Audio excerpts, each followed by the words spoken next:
What's up, everybody? Welcome back to My Twisted Life of Poetry. That ain't what it's called. My Twisted Life of TV. That's what it's called now. And this is a random wide on Wednesday. I am on my way back home. Yesterday on Travel and Talk Tuesday, I did not travel. I ended up taking off work because of my arm was having issues. Now, I went to the ER the other day, y'all, and I posted up on Instagram and on YouTube that the doctor said it wasn't no infection, and I also had a sprain on my arm. So that's what they was able to determine, which is why I'm in a splint. I know a few of you have asked me this. I have to wear the splint for 2 weeks. Now, I get home and start going through my discharge paperwork, and my nurse called to do a follow-up with me, and according to the information that's in my records, I do have an infection in my arm. I have cellulitis in my arm, so I do have an infection. That's what the paperwork say. Like, he told me he was giving me 5 days worth of antibiotics in the event that I have an infection, because I was noticing some yellow drainage in my out of the wound area, and but he was like, I don't notice any signs of infection. They did the x-ray, see if it was broke. It wasn't broke, but they determined it was sprained. But my discharge paperwork says there's no reason why I have pain. It makes no mention of a sprain at all. And I was like, well, I was talking to my nurse.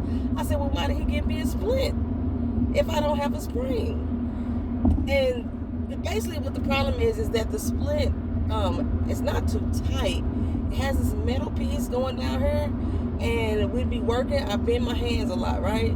They trying to get me to keep my wrist steady because of the sprain that they saying I do or don't have. I ain't even sure no more. And it's causing my arm to be in pain up here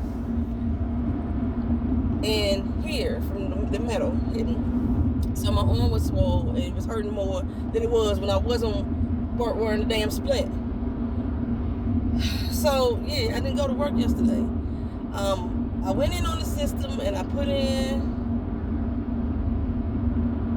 for 1 day off, but for some reason my boss said on his end it showed that I took 2 days off.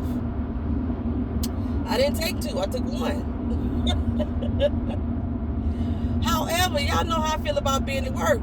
I be so fucking tired and so exhausted that if I get a day off, I'm like, yes, Lord, right? So I just went in. Yes, I drove 40 minutes to get here, walked in the office, saw somebody was already in my workstation doing my work, and I'm like, what you doing here? And they look at me like, what you doing here? So I went and talked to my head honcho, and he was like, yeah, he explained to me what he saw, and the supervisor was like, I saw 1 day also. I told you that. He said, I saw 2 on my end. I said, you know what? I ain't got to be here. She could work. I have no problem. So I'm on leave now for a day, and I'm going back home, and I'm going to give me some rest. I'm tired. We had tornadoes blowing through Orlando last night, y'all. I mean, every 8 minutes. I have the FEMA alerts on my phone to alert me for hurricanes and things of that nature, and tropical storms being in this area. I don't even, is it hurricane shelters here? I don't even know. I don't think I've ever seen one. I seen a sign once upon a time that says hurricane shelter this way, but when I went that way, I didn't see it, so I don't know where the shelter could be, and I've only seen one. Okay, but anywho, so I got these alerts on my phone. So every 7 to 10 minutes, and a different alert was going on. A tornado has been spotted. Tornado's supposed to touch down. It's supposed to be in this area. Every area that they announced was around me. Every area that they announced. I'm staying in the southern part of Orlando right now. So a little thing popped off. We're gonna have a tornado. It's gonna hit around Narcoossee. That's near me. I can get to Narcoossee in 5 minutes. They're gonna have a tornado popped off in Lake Nona. That's where I'm at. They're gonna have a tornado pop off in Kissimmee. Kissimmee 5 minutes away too. They're gonna have a tornado pop off in Meadowwoods. That's 5 minutes away too. Everything was tornado popping off all around me, so my phone was going crazy last night. Just beep, beep, beep, beep, beep. along with the FEMA alerts, I'm on T-Mobile. T-Mobile was alerting me too, so I'm getting, the phone was, the dog went crazy, the cat went crazy, I jumped, Kena jumped. It was crazy. So around midnight-ish, I turned my ringers off on the phone. I was like, I can't deal with these doggone tornado alerts popping up all the time. I'm from the Midwest. I'm from Tornado Alley. I'm used to tornadoes. We don't have basements in Florida, so there's no basement that I can go to. So our most safest locations that we can go to would be our bathrooms where there's no windows and things like that, right? But Keenan and I we was going on like we was going on. I was in my bed, relaxing. She was on her computer. I think she was gaming. She's sitting she opened the window. Not that she opened the window, but she opened the blinds so she could see the rain coming down. It's supposed to be rain and hail and all that stuff. We think nature is beautiful, even in storms. You know what I'm saying? If it had started lightning, she probably would have moved away from the windows. But she's like storm watch. She keeping a close eye on the storm herself, so she could know whether or not she was gonna actually move to the bathroom or not. But in the meantime, she gonna finish that damn game. I don't know if she was live streaming or what she was doing. But what was yesterday? Tuesday? I think she was just gaming with some friends at that particular time. We stay out on the phone like, get away from the window, move away from the window, at least close the blinds. I don't know what closing the blinds was gonna do, because it wasn't gonna hold back no tornado. I'm just saying it might have prevented glass from flying if there was some type of debris or something like that. But yeah, I'm just child. So I can't show y'all my arm right now because it's wrapped up, bandaged up right now. But it looked nasty as hell. It looked nasty. I probably put a picture. I don't know why I keep showing y'all my pictures of my nasty wound. But it looked nasty. Even though the doctor was like, it's healing. Now I don't trust him. I don't trust that it's really healing, because you told me I didn't have no infection, that you was only giving me 5 days worth of antibiotics just in case, and you told me I had a sprain. But then my discharge paperwork and what the information my nurse have say I do have an infection. I end up with 10 days worth of antibiotics, and your paperwork says you don't know why I got pain in my arm, and so it doesn't speak on the sprain at all. But I walked out of there with a splint on my hand, and it says y'all gave me all kind of gauzes and bandages. That didn't happen. It says I was prescribed pain medicine for the pain. That didn't happen. So I'm just like, I don't know if I can trust the doctor now. Shit. So I just got to keep more eye on it. And like the main reason, like I said, I'm so concerned is like, see, I know I don't like going to doctors, but I will go when it's something that, maybe a little bit behind my control, like antibiotics. I still haven't like mastered antibiotics and herbalism. I have not. I haven't mastered this yet. So I don't treat stuff that needs antibiotics all the time, like with herbalisms. I may go ahead and get that prescription and use it with my antibiotics. But once this heal over, I'm gonna start using my essential oil for the coloration, because it's an ugly scar being left behind after that wound. It's hideous looking.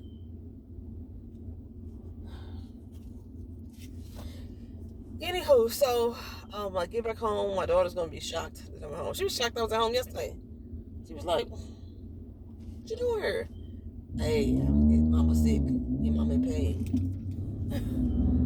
I'm just being so. I'm being broken down here, y'all. It's broken.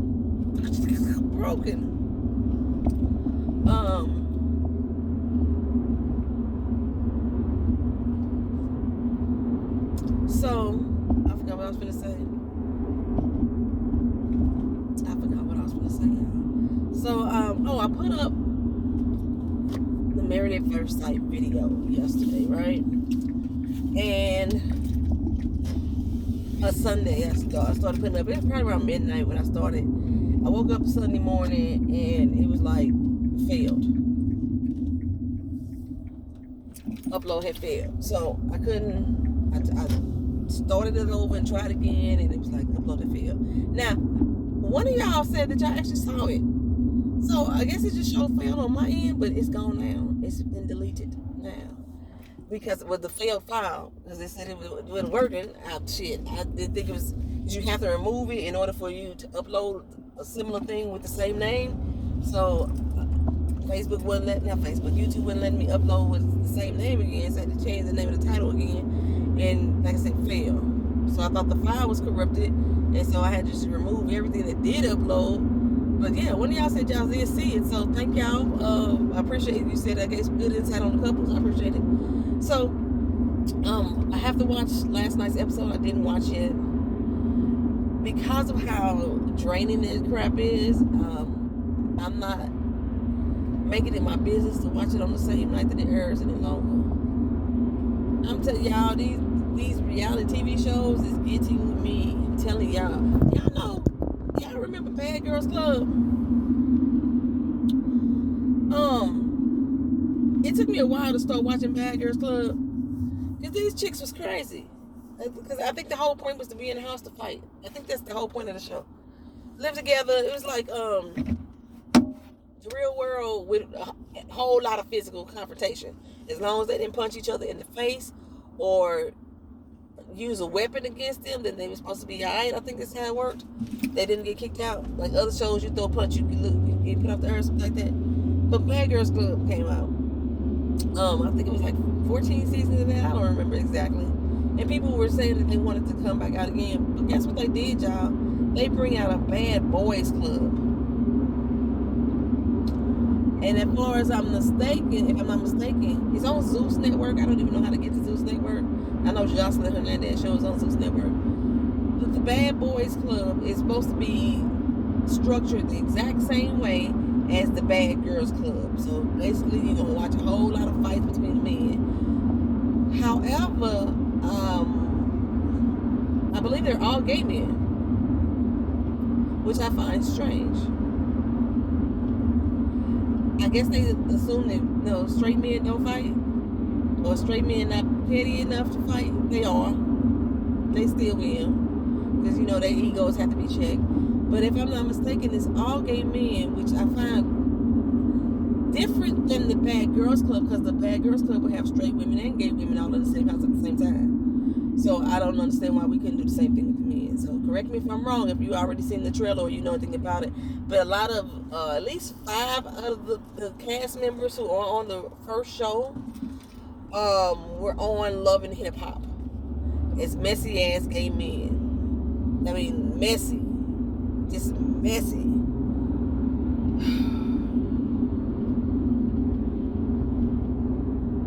Messy. Milan. And who else? Just think about almost all the gay men from Love and Hip Hop franchise, most of them on this damn show, putting that house together. So first of all, it's all theatrics. They all acting. But you get to watch a bunch of gay men fight on TV. Because I don't think it's a straight man in the house. Like I said, which is contradictory to the way Bad Girls Club was, because they had a mix. They had different races. They had different religions. They had different sexualities. They had different gender assignments, I guess is the way to say it. People who consider themselves non-binary, they had all that as far as the Bad Girls Club in one house. So I guess it's going to be like a PNTV and the Travel and Talk all mixed in together. I don't know, child. I don't know. Yeah. Y'all let me know if y'all gonna watch that. I know Ashley Miller on her channel said that she was gonna be totally here for it, and she would watch it. It's something she was a Bad Girls Club fan. I know that most of those men that they listed that I saw, I can't stand just based off of the Love and Hip Hop franchise. So nah, I'm not gonna be watching it. I'm not gonna be reviewing it. I got enough tomfoolery in my life with the reality TV shows that I'm watching already. Child. I mean, we finna bring back Put a Ring on it. Shit, I got enough foolery in my damn life. Speaking of foolery, y'all see had put up the clip of D.L. Hughley speaking about Kanye stalking Kim. And it's been a lot of back and forth about that. And my basic point when I put the clip up was to hone in on the point that he said this shit ain't funny. He's stalking this woman. He harassing this man. You know what I'm saying? Well, Kanye West has decided to respond to DL, saying that he ain't gonna take advice from a drug addict. Remember when DL said he wasn't gonna take the vaccine and then ended up with COVID and passing out on stage? Well, Kanye's attributing that to him being a drug addict. Also that he got goons that he could hire to hurt DL. So here he is issuing another threat. DL came back in, I guess the only way that DL can come back in, basically I call it Jonin type of situation. When he came back and said, you know, you got all these goons that you think can hurt me, that you can hire to hurt me, had that motherfucker stop down and pick up your medication from CVS or Walgreens. You know what I'm saying? Get your Xanax or something. And then he made a statement about, you know, how mental health is serious, and somebody needs to start taking this man more seriously. It's just mental health condition. I'm telling y'all, I'm gonna say this time and time again. Yes, he has a mental health issue, but we cannot keep blaming his actions, the choices that he's making, his purposeful choices that he's making on his mental health. He's using the fact that he has a mental health as a crutch because he know that y'all, or as a cushion, because he know y'all gonna be like, well, he ain't right, his mama died, and this and the other. He know that y'all gonna do that. So he's relishing in that fucking moment. Some things are just his character traits, his just personality, and him being a bully when he don't get his fucking way, and narcissism and manipulation. It's all part of who the fuck he is. If he didn't have a mental health breakdown, he'd been the same motherfucker. He was the same person before his mama died. Y'all just didn't want to recognize it.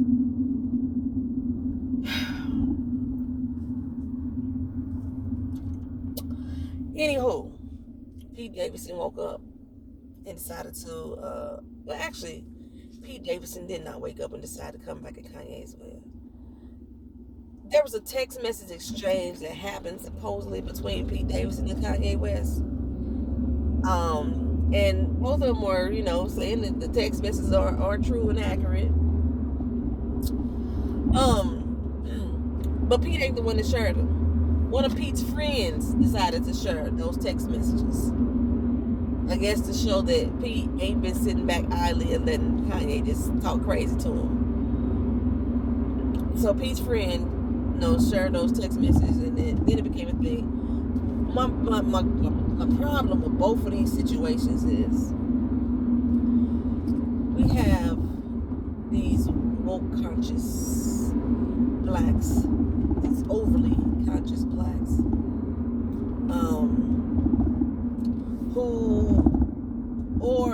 I can't even say fucking sheep. You have these fucking sheep that follow and do everything Kanye say he do because they think he's a genius or what have you. I don't know why people point him that myself personally. However, who are going to keep riding for Kanye's bullshit because he's Kanye? Stands, I guess you can call them. Who are going to ride for Kanye because they don't like DL? Half of them don't even know why the fuck they don't like DL. They hate DL because he cheated on his wife. How many niggas you know that cheated on their wife? You don't hate them. He had a baby outside of the marriage. So y'all hate this man because of that. But you don't hate your daddy for doing the same thing. I mean, I'm just saying. Or maybe you deflecting your daddy issues over onto him. His child that he conceived with the mistress, first of all, has not been proven his child. He's been just taking it on as his child. But anywho, there was no DNA test done. Because the child was killed by his the mistress's ex prior to that test being done. Okay. I have speculation One, I don't think that the person that killed the child was an ex. I'm not even sure if the baby was him. The way that the conversation went for me, it makes me believe that the baby was the ex's, and the was about to find out. I think they was about to run a money scam on him. That's what I'm thinking. You know, he fucked around on his wife. The girl got pregnant. The man shook the baby to death. Why was the man in proximity? And they kept saying that it was her stalker. She stalked her ex that was stalking her. And the ex killed the baby. I don't believe that was an ex that was stalking her. I believe that there was somebody she was still involved with. That's just my belief.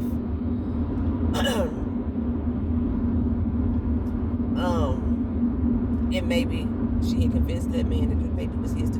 Anywho, but that's what people are mad. They hate DL about. Also, there was a situation.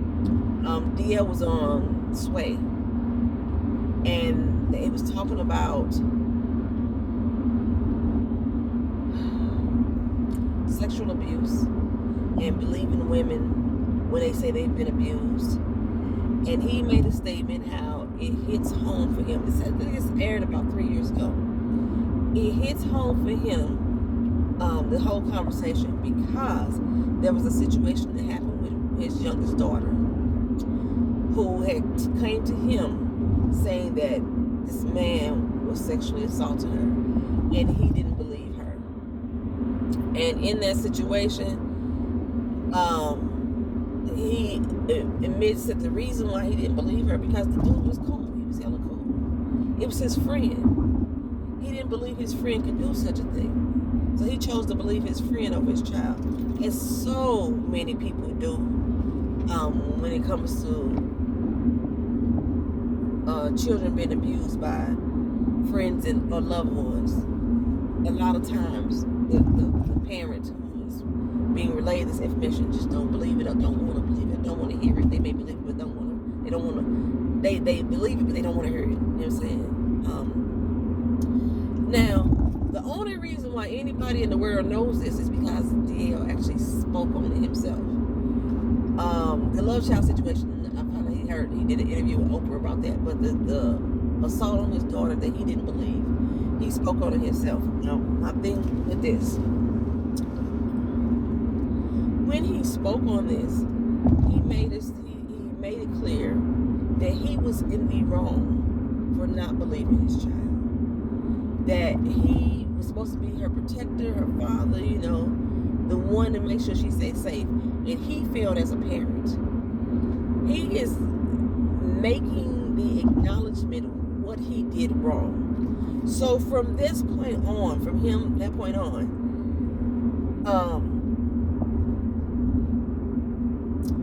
he knows that he had to be a better man to his child, a better father to his child, a better husband to his wife that he had cheated on too. You know what I'm saying? She stuck by him. She paid off the doggone mistresses or whatever to keep her. I don't know what she basically started paying off the mistress. Anyway, he's made acknowledgement to that. He talked about his fault in that, and people hate him for this. And they're saying that he's a hypocrite for saying that if Kim was his daughter, he would do something differently. I don't find that being hypocritical, because he is not sitting back still trying to say that how he handled the issue with his daughter was right. He's not saying it. He's admitting his wrong. He's admitting where he went wrong. That doesn't change the past, and he says that too. It's not going to. This time he can never get back. There's trust that he can never get back with his daughter. There's safety that there's some level of safety that she's not going to feel with him because of those actions. But now that he's became more conscious of his actions, of his words, things that he's done, because he recognizes where he went wrong. Now, moving forward, he knows what he would do to protect her at any cost.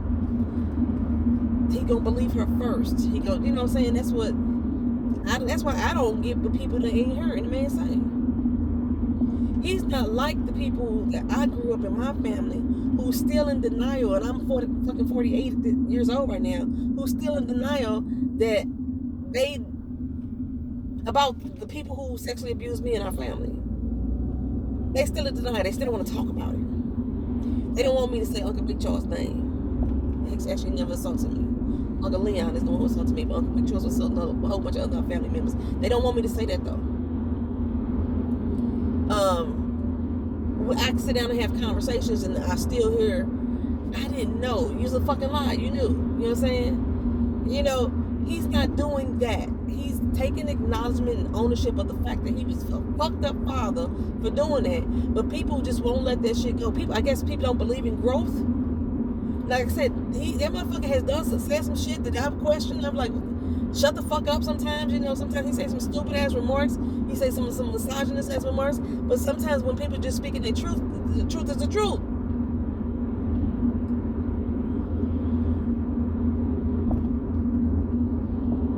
There's a lot of people who don't believe their children. And when they can sit down in a place where they can have a conversation about that and admit their wrongs and admit their faults and what they could do or would do if it should happen again and how they will be there for that person, then what am I hating them for?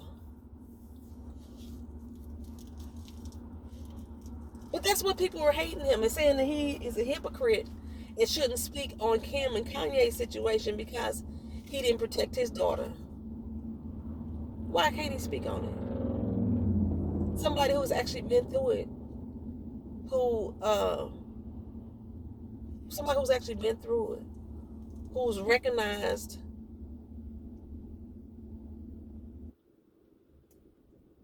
where he went wrong. Why can't he speak on it? Kanye also put up a post that was saying the reason why he's acting the way this is a summation of what he's saying. The reason why he's acting the way he's acting is because that we have too many black children being raised by privileged white women. And he wanted to make sure that his children didn't fall into that spectrum. The man who decided to lay down and consummate with this white woman, create a family with this white woman, is now saying that this same white woman don't have the right to raise her black children. And I think he said that Candace Owens is the only one who is supporting him in this, who's publicly supporting him in this. Fool, you sound crazy as fuck. And that's what I was saying about some of the people who was coming at me about me supporting DL. Like I said, I was supporting DL's statement that this was stalking and that this shit wasn't funny, and it still ain't funny. But they were saying that because he was speaking on Vlad's platform, talking to a white man, and turned down another black man on his platform, that DL should shut the hell up. That's another argument. However, the person that y'all talking about is a black man who has been in bed with the same what am I gonna call them? I can't even think of it. The same breed? That's a fucking word. The same breed of people, other white people, and making babies with this white woman. But that's not the issue. It's just the fact that he can speak to a white man about the black man. Y'all sound ignorant as fuck. Ignorant as fuck.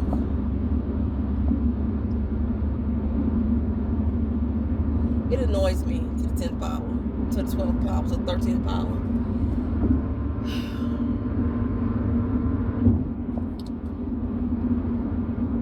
I told you, if everything that's dealing with Kanye and Kim is mainly the responses of black people in support of his antics. The terminology and the words they're using to support his antics. That pisses me off. Because she's appropriated black culture. people are thinking she's deserving of this. Nobody is deserving of this. Because apparently his mama died. He's justified in his actions. Nobody is justified in this shit. And I know a lot of people feel like, I mean, because I've had the same thoughts, in a lot of situations. If he, a lot of people are proud of, hang on, I was going to say something else. I'm going to switch the thought.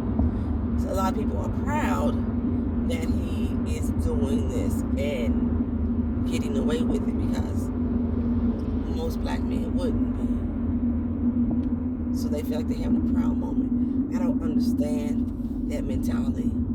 When someone, a black person, commits a crime, and you will hear us say, if he was white, it wouldn't go this way. When I say that statement, I'm not saying it to say that we should also be allowed to commit the crime. That is not what I'm saying. What I'm saying is, if he was white, it wouldn't have went this way. If you're going to throw the book at the black person, then throw the book at the white person too. That's what I'm saying. I'm saying the white person shouldn't have got away with it. But since now it's a flipped scenario here, and we see Kanye out here acting a fucking fool and basically committing a crime by harassing and stalking a person and getting away with it, people like, kudos for Kanye. It's just annoying. But Kim asked, I told y'all, I thought that maybe she was trying to build a case. That's why she's allowing him to keep putting his foot in his mouth. But Kim said she's not going to do anything. She's not going to try to put a restraining order against him. She says she hasn't been trying to keep him away from his kids. One of the things that also makes it very clear that every action that Kanye is taking is a choice and not due to a mental disruption. In his post that he made about Kim being an unfit parent, or being a privileged white woman trying to raise black kids, by him making that, in that same post, he made a statement that says everything that he's done, he made sure. This is, I'm trying to quote, but I can't quote because I ain't looking at it. He said he made sure that anything that he did could not be used against him in court to keep his kids away from him. When I get home, I'm gonna put up the post, the copy of the text. I think I screenshotted it. That he said that he intentionally made sure that what he was doing cannot be used against him to make him unfit to be a father to his kids. He told y'all right there it's intentional, but y'all still want to back him. Y'all still want to use that excuse as his mental health. It's not his mental health. He knows exactly what he's doing. He knows exactly what he's doing. Oh, y'all, they moved Jussie to a psych ward. I told y'all at the end of his trial, he told everybody that he was not suicidal and he was not going to commit suicide. I told y'all I said Sandra Brown last time. Oh my God, Sandra Bland, I apologize. Sandra Bland, Jesus, I apologize. Sandra Brown is a damn author, a white woman at that. Sandra Bland, good God Almighty, why nobody corrected me? I told y'all that when he said at the end that if he died in the jail, that it wouldn't be because of suicide. And people, that's what he was letting people know. That's why he was making that statement. Well, they have moved him to the psych ward now, trying to claim that he's suicidal. We have, I think, Taraji P. Henson and a few other celebrities that are advocating for him to be released from jail altogether. Saying the crime doesn't fit the punishment. I think it does. Well, part of it. Lovely True Red, if y'all on my channel, y'all look at that conversation, she did give some good alternative legal ramifications for the actions he's taking. And I could actually agree with some of them. But 150 days in jail for falsifying reports and creating a hoax, which money was exchanged, and if caught, the participants would have been in jail.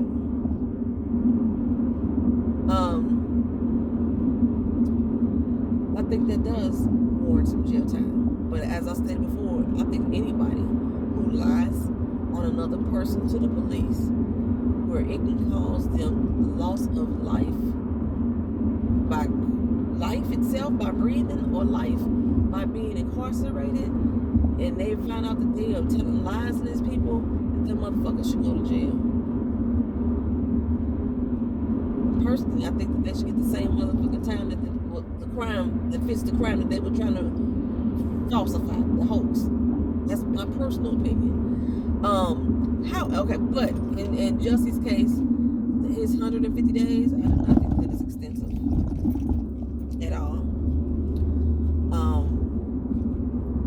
Yes, I do think the court's made an example out of him, because again, I don't know of any other person that has lied to the court, lied to the police, that has been to jail, but they should have. That's my whole thing. So I don't think that the 150 days is excessive. The fines he had to pay, I think they calculated it based off of manpower and stuff like that. You know, $120,000 if he already paid $30,000 in man hours. I really don't know how the man hours break down, so I can't really speak to if that fine is excessive or not. Only thing that I think is excessive is the 30 months of felony probation. Because I'm like, if you're going to give him the jail time, I don't think he deserves the probation. So,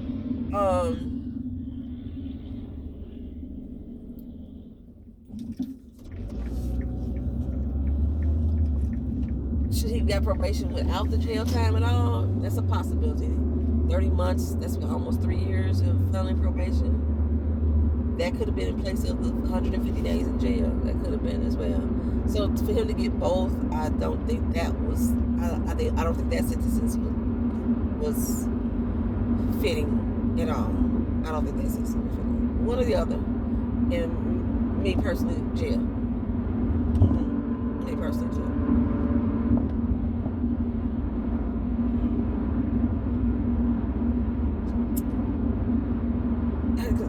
I'm still trying to figure out his intent. What was his intent behind it? A lot of people, you know, are speculating it had to do with Kamala Harris, the VP. What does she do? She's sitting back like Mike Pence and don't say shit, don't do shit. What does she do? I haven't seen her. Like, you know, previous years we've seen the VP in action at some point. What does she do? But anyway, because Kamala Harris and Justice Smollett are supposed to be relatives, even when this whole situation went down, they were saying that Justice's whole stunt was to help Kamala get elected, you know, to make people more fearful or defensive against the red hat people. So I don't know what the truth is. I don't even see any other benefit for real. I don't recall has Kamala spoken out in defense of her cousin, saying that he needs to be released or his punishment of the crime. And she's one of them people that was like a heavy advocate for prison control and shit like that. She's not against the prison industry. Lock them up is her thing.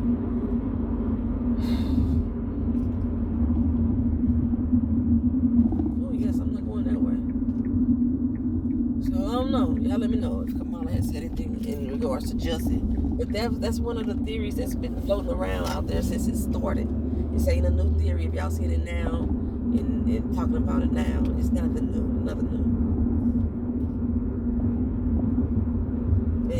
he was supposed to be in a pawn for a great. The whole situation, the whole hoax was supposed to be for a greater purpose of making sure she got elected into office.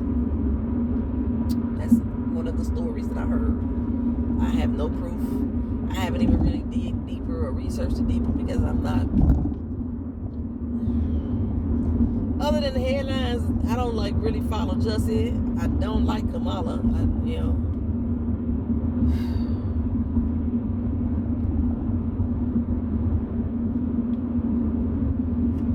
Anyhow, y'all, I'm almost home.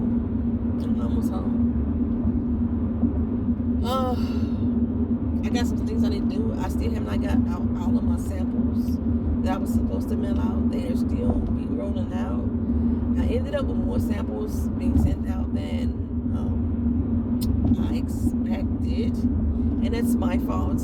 As far as YouTube is concerned, I think only 4 y'all said that y'all wanted it, so y'all covered.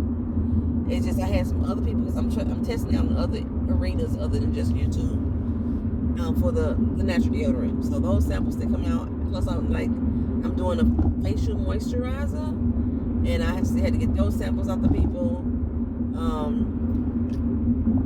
And my survey card, that was the issue. That was one of my main issues. I wanted to get actual feedback on the products itself. So I have a survey card that's supposed to went into your packaging, and you can either fill out the survey card and mail it back to me, or you can do the QR code scan, and it'll take you to SurveyMonkey. I believe that's what it's called, and you do the survey there, so I can know exactly the feedback on the product. Yeah. All right, so I'm almost home. Strip down when I walk through this front door, baby. I strips down. I do. I guess I'm one of the people that comes to the door and take your clothes off. Comes to the door. Shoes, socks, pants, shirt, all of it got to go. And the undies. I like to walk around in the buff. But actually, if I'm gonna get in the bed, that's what I'm gonna do. Actually, I want to take a shower. Another shower. I feel icky. The air feels sticky. I ain't do nothing but go out the house and go to work, but I guess because of the tornadoes last night, the air feels sticky, and I feel sticky. So I'm gonna go back home and step in the shower and just stand there and just let the water beat down on me. And then I'm getting back in the bed. I got clean sheets on my bed. I do. I just wash my sheets. Yes. Then I'm getting back in the bed, and I'll watch Married at First Sight episode last night, and I'll talk about what y'all missed in the last video because of the upload failure. Basically, I was just talking about how Dr. Viviana dropped the ball when it came to Elijah Wan and Katina. Jasmina. Elijah Wan and Jasmina. She dropped the ball seriously on them. I think she got it wrong as far as the tools that need to help reach intimacy with Lindsay and Mark, and also Stephen Noy. I just thought that those tools that they used didn't match their problems. And so that's basically what the whole video was speaking on. You know what I'm saying? That's basically what the whole video was speaking on. So I will talk to y'all again in another video. Do I got a parking spot? Why is everybody still here? Can I go to work? All right, y'all. I'll talk to y'all later. Peace.